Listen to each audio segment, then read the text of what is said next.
توحید۔ عبداللہ بن مسعود رضی اللہ عنہ سے روایت ہے کہ رسول اللہ صلی اللہ علیہ وسلم نے فرمایا، جو شخص اس حال میں فوت ہوا کہ وہ اللہ کے ساتھ کسی کو شریک ٹھہراتا ہوگا وہ آگ میں داخل ہوگا۔ اور میں کہتا ہوں، یہ راوی کہتے ہیں، جو شخص اس حال میں فوت ہوا کہ اللہ کے ساتھ کسی کو شریک نہیں ٹھہراتا وہ جنت میں داخل ہوگا۔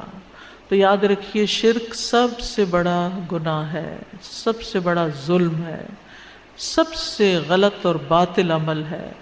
یہ ایسا گناہ ہے جس کو اللہ تعالیٰ بخشے گا نہیں۔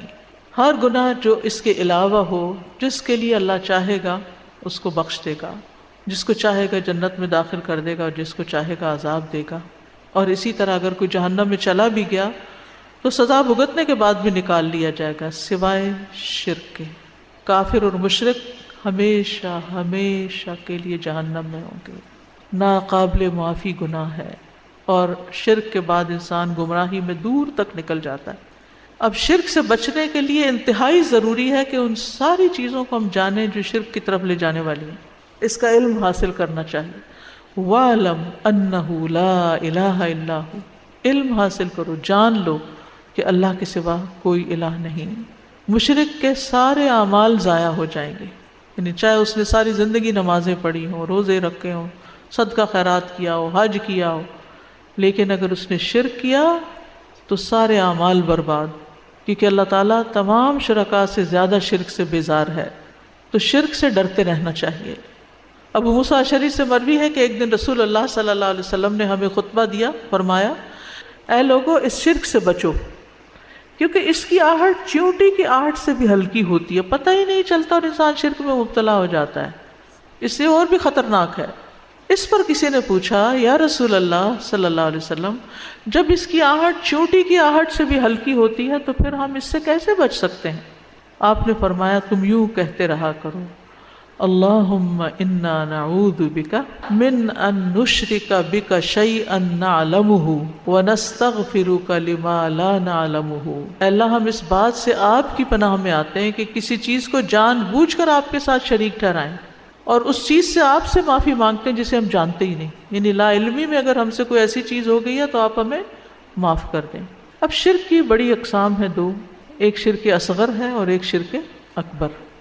شرک اصغر جو ہے وہ نیت اور ارادے کا شرک ہے، یعنی جس کو ریاکاری کہتے ہیں۔ رسول اللہ صلی اللہ علیہ وسلم نے فرمایا، بے شک اللہ تعالیٰ فرماتا ہے، میں سب شریکوں سے بہترین ہوں، جس نے کسی کو میرے عمل میں شریک کیا تو وہ عمل اسی شریک کے لیے، یعنی وہ میرے لیے نہیں ہے، پھر اگر لوگوں کو دکھانے کے لیے کر رہے تو پھر وہ لوگ ہی اس کا فائدہ دیں گے تمہیں۔ اے لوگوں، اپنے اعمال کو اللہ کے لیے خالص کر لو، کیونکہ اللہ عز و جل خالص عمل کو ہی قبول کرتا ہے، تو نیت کی خرابی سے عمل قبول ہی نہیں ہوتے۔ اور یہ مت کہو یہ چیز اللہ اور رحم کے لیے ہے، کیونکہ جو چیز رحم کے لیے، رشتہ داری کے لیے دی جاتی ہے، اللہ کا اس میں کچھ حصہ نہیں۔